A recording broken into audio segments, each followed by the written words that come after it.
আগামীর বাংলাদেশে নারীরাই মূল শক্তি হবে বললেন মৎস্য ও প্রাণী সম্পদ উপদেষ্টা। সরকারি কর্মকর্তাদের সামনে ৩ স্তরের পদোন্নতি। প্রধান উপদেষ্টা মালয়েশিয়ায় যাচ্ছেন সোমবার, হালাল খাদ্যসহ ৭ স্মারক চুক্তি সইয়ের সম্ভাবনা। সেন্ট মার্টিন দ্বীপ নিয়ে সরকারের মহাপরিকল্পনা চূড়ান্তের পথে।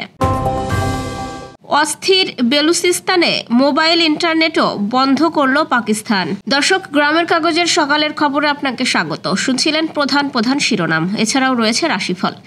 এবার চলুন যাওয়া যাক মূল আয়োজনে। আগামীর বাংলাদেশের নারীরাই মূল শক্তি হবে বলে জানিয়েছেন মৎস্য ও প্রাণী সম্পদ উপদেষ্টা ফরিদা আক্তার। শুক্রবার বিকেলে ফার্মগেটের কৃষিবিদ ইনস্টিটিউশন বাংলাদেশ মিলনায়তনে এক অনুষ্ঠানে তিনি একথা বলেন। জুলাই কন্যা ফাউন্ডেশন জুলাই কন্যা অ্যাওয়ার্ড ২০২৫ অনুষ্ঠানটি আয়োজন করে। এ সময় আগামীর বাংলাদেশ গঠনে নারীদের প্রতিটি ক্ষেত্রে এগিয়ে আসার আহ্বান জানান ফরিদা আক্তার। তিনি বলেন, নারীরা যোগ্যতা, কমিটমেন্ট ও আন্তরিকতার দিক থেকে এগিয়ে, তাই আগামীর বাংলাদেশে নারীরাই হবে মূল শক্তি। উপদেষ্টা বলেন, নীতি নির্ধারণী পর্যায় থেকে আমরা চেষ্টা করে যাচ্ছি কিভাবে জুলাই কন্যাদের সামনে নিয়ে আসা যায়, কিন্তু দুঃখের বিষয় জাতীয় পর্যায়ের বড় বড় অনুষ্ঠানে তাদের যথাযথ জায়গা দেওয়া হয় না।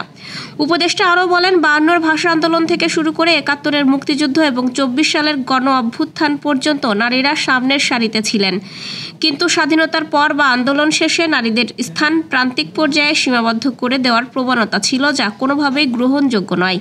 তিনি বলেন, দেশের ৫১% নারীকে আর পেছনে রাখা যাবে না। অধিকার কেউ দিয়ে যায় না, তা আদায় করে নিতে হয়। জুলাই কন্যা ফাউন্ডেশনের মূল কাজ হওয়া উচিত যেখানেই থাকুক নারীদের অগ্রযাত্রা নিশ্চিত করা। প্রশাসনে আবার ৩ স্তরের পদোন্নতির তোড়জোড় শুরু হয়েছে। চলতি মাসের মাঝামাঝিতে বিসিএস ৩০তম ব্যাচের কর্মকর্তাদের সিনিয়র সহকারী সচিব থেকে উপসচিব পদে পদোন্নতি হবে। সেপ্টেম্বরে খুলতে পারে যুগ্ম সচিব থেকে অতিরিক্ত সচিব পদে পদোন্নতির দ্বার। এই পদে নিয়মিত ব্যাচ হিসেবে ২০তম ব্যাচের কর্মকর্তাদের বিবেচনায় নেওয়া হচ্ছে। এরপরই বিসিএস ২৪তম ব্যাচের পদোন্নতি বঞ্চিত ১৮২ জন কর্মকর্তার অনেককে যুগ্ম সচিব পদে পদোন্নতি দেওয়ার চিন্তাভাবনা চলছে। এরই মধ্যে পদোন্নতিযোগ্য ৮০০-র বেশি কর্মকর্তার চাকরি জীবনের তথ্যউপাত্ত যাচাই বাছাই ও বিশ্লেষণ করেছে সুপারিশকারী কর্তৃপক্ষ সুপিরিয়র সিলেকশন বোর্ড। আজ শনিবারও উপসচিব পদের পদোন্নতির জন্য মন্ত্রিপরিষদ সচিব শেখ আব্দুর রশিদের সভাপতিত্বে বৈঠকে বসবে এসএসবি। বৈঠকে পদোন্নতিযোগ্য কর্মকর্তাদের কর্মজীবনের সব নথি, প্রয়োজনীয় নম্বর, চাকরি জীবনের শৃঙ্খলা, দুর্নীতিসহ সামগ্রিক বিষয় পর্যালোচনা করা হবে। এরপর আরেকবার বৈঠকের পর পদোন্নতিযোগ্য কর্মকর্তার তালিকা চূড়ান্ত করে অনুমোদনের জন্য প্রধান উপদেষ্টার কার্যালয়ে পাঠানো হবে। সেখানকার সম্মতি সাপেক্ষে প্রজ্ঞাপন জারি করবে জনপ্রশাসন মন্ত্রণালয়। প্রধান উপদেষ্টা মোহাম্মদ ইউনূস ৩ দিনের দ্বিপক্ষীয় সরকারি সফরে আগামী ১১ই আগস্ট মালয়েশিয়া যাচ্ছেন। দেশটির প্রধানমন্ত্রী আনোয়ার ইব্রাহিমের আমন্ত্রণে বাংলাদেশ সরকার প্রধানের এটি ফিরতি সফর। আনোয়ার ইব্রাহিম গত অক্টোবরে মোহাম্মদ ইউনূসের আমন্ত্রণে বাংলাদেশে আসেন। ঢাকা ও কুয়ালালামপুরের কূটনৈতিক সূত্র জানায়, আগামী মঙ্গলবার দুই নেতা দ্বিপক্ষীয় শীর্ষ বৈঠকে মিলিত হবেন। কুয়ালালামপুরে বাংলাদেশ হাই কমিশনের তথ্য অনুযায়ী বাংলাদেশ থেকে মালয়েশিয়ায় কর্মী যাওয়ার ক্ষেত্রে যে জটিলতা তৈরি হয়েছে তার অবসান, দেশটির বিদেশি কর্মীদের জন্য তৈরি করা কেন্দ্রীয় ব্যবস্থাপনা পদ্ধতিতে বাংলাদেশের সংশ্লিষ্ট সরকারি সংস্থার প্রবেশাধিকার নিশ্চিত করা, প্রতিরক্ষা, উচ্চশিক্ষা, জ্বালানি খাত সহযোগিতা সহ বিভিন্ন বিষয়ে দুই নেতার আলোচনায় আসতে পারে। কূটনীতিকরা বলছেন, উভয় পক্ষ প্রধান উপদেষ্টার সফরে প্রায় 10টি সমঝোতার স্মারক ও নোট সইয়ের উপর কাজ করছে। এর মধ্যে প্রতিরক্ষা, উচ্চশিক্ষা, জ্বালানি ও হালাল খাদ্য ব্যবস্থাপনা সহ বিভিন্ন খাতে 7টি স্মারক সইয়ের সম্ভাবনা আছে। মালয়েশিয়ার সাবেক প্রধানমন্ত্রী মাহাথির মোহাম্মদের সঙ্গেও মোহাম্মদ ইউনূসের সাক্ষাতের সম্ভাবনা আছে। দেশের একমাত্র প্রবাল দ্বীপ সেন্ট মার্টিনের জন্য একটি মহাপরিকল্পনা প্রণয়নে কাজ করছে অন্তর্বর্তী সরকার। এই মহাপরিকল্পনা চূড়ান্তের পথে রয়েছে বলে জানিয়েছেন পরিবেশ, বন ও জলবায়ু পরিবর্তন মন্ত্রণালয়ের জনসংযোগ কর্মকর্তা দীপঙ্কর বর। শুক্রবার মন্ত্রণালয়ের এক সংবাদ বিজ্ঞপ্তিতে জানানো হয়, গত 1 বছরে পরিবেশ সুরক্ষা, বন ও জীববৈচিত্র্য সংরক্ষণ এবং জলবায়ু পরিবর্তনের প্রভাব মোকাবেলায় মন্ত্রণালয় বেশ কিছু যুগান্তকারী উদ্যোগ নিয়েছে। দীপঙ্কর জানান, দ্বীপটির জন্য একটি মহাপরিকল্পনা চূড়ান্ত করার কাজ চলছে। পাশাপাশি বর্জ্য ব্যবস্থাপনা এবং স্থানীয় বাসিন্দাদের জন্য বিকল্প আয়ের সুযোগ সৃষ্টির উদ্যোগও নেওয়া হয়েছে।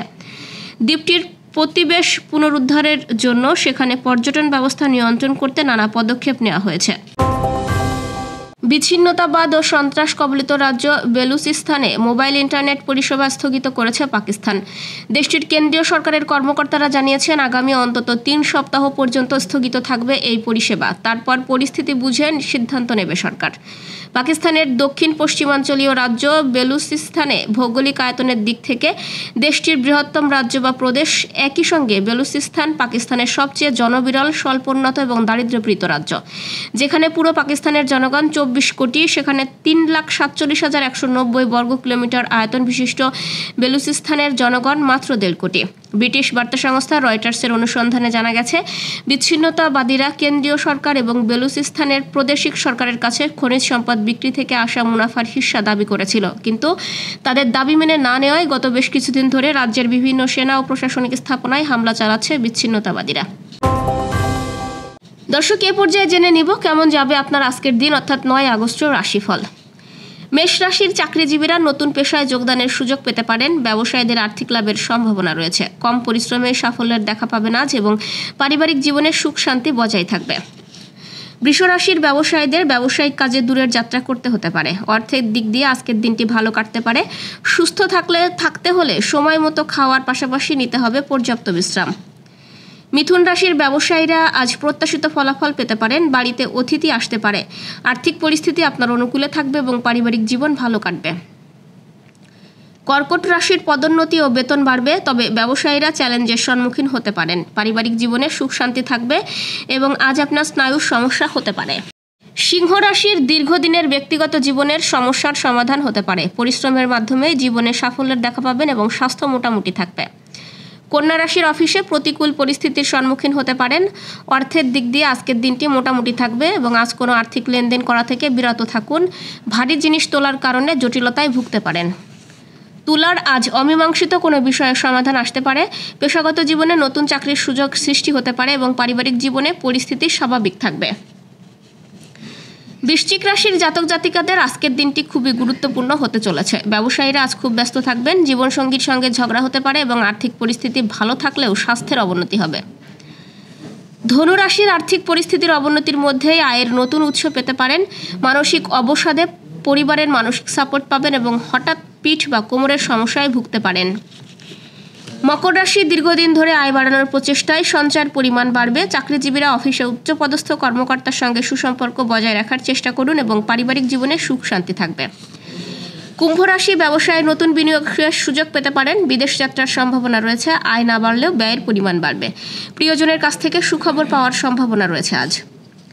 মীন রাশির সন্তানের বড় সাফল্য পাওয়ার সম্ভাবনা রয়েছে। কাউকে অন্ধভাবে বিশ্বাস করে আজ কোনো বড় ভুল করে ফেলতে পারেন। শত্রুদের থেকে নিরাপদ দূরত্ব ও সতর্কতা বজায় রাখুন এবং হাঁপানি রোগীদের আজ স্বাস্থ্যের অবনতি হবে। দর্শক, এই ছিল এখনকার আয়োজন। আগামীকাল ঠিক একই সময়ে সকালের খবর আপনার রাশিফল দেখতে ও জানতে চোখ রাখুন গ্রামের কাগজের ইউটিউব চ্যানেল ও ফেসবুক পেজে। আর প্রতিদিনের খবরের আপডেট পেতে গ্রামের কাগজের ইউটিউব চ্যানেল সাবস্ক্রাইব এবং ফেসবুক পেজ ফলো করে রাখতে ভুলবেন না। আমাদের পরবর্তী খবর দেখুন বিকাল 3টায়। শুভ বিদায়।